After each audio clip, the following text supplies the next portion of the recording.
আসসালামু আলাইকুম। সুপ্রিয় দর্শক, দেশ পুনর্গঠনে ভোটের মাধ্যমে প্রতিনিধি নির্বাচিত করতে হবে। এবার এ ধরনের বক্তব্য দিয়েছেন বিএনপির চেয়ারম্যান তারেক রহমান। প্রিয় দর্শক, তিনি নির্বাচনী যেই প্রচারণা সেটি গতকাল 22 জানুয়ারি থেকে শুরু হয়েছে। সেই 22 জানুয়ারি থেকে তিনি নির্বাচনী প্রচারণায় নেমে পড়েছেন। আপনারা জানেন, তিনি 21 জানুয়ারি রাতে তিনি সিলেটের শাহজালাল রহমতুল্লাহ আলাইহির মাজার জিয়ারত করেন রাতে। তারপর তিনি শ্বশুর বাড়িতে রাতের ডিনার শেষ করেন। এরপর দিন সকাল 10টার সময়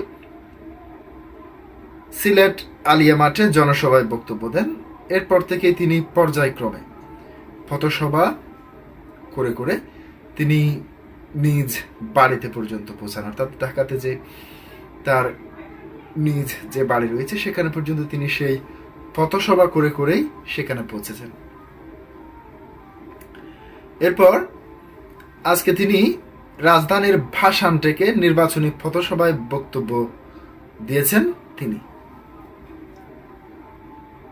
তার গতকালকের একটি বক্তব্য সামাজিক যোগাযোগ মাধ্যম সহ সব জায়গায় ভাইরাল হয়েছে। তিনি একটি পর্যায়ে বক্তব্য রাখতে গিয়ে বলেছেন যে এই দেশে যতগুলি ভূমিকম্প হয়েছে 5ই আগস্টের পরে, সেই সমস্ত ভূমিকম্পগুলি জামায়াতের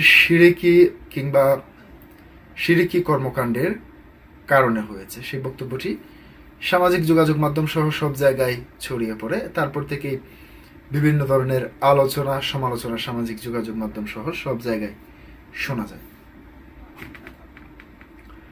তিনি কি বলতে চেয়েছেন?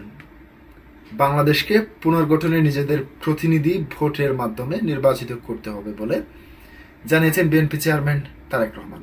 বিএনপি ক্ষমতায় গেলে তরুণদের কর্মসংস্থানের ব্যবস্থা, কৃষি ও অবকাঠামোগত উন্নয়ন এবং বস্তিবাসীদের পুনর্বাসন সহ বিভিন্ন সমস্যা সমাধানে কাজ করবে বলে জানিয়েছেন তিনি।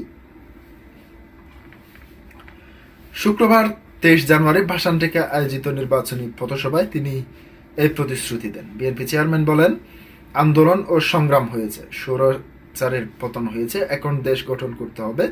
স্বৈরাচারের কারণে আমাদের বিভিন্ন প্রতিষ্ঠানগুলো ধ্বংস হয়েছিল।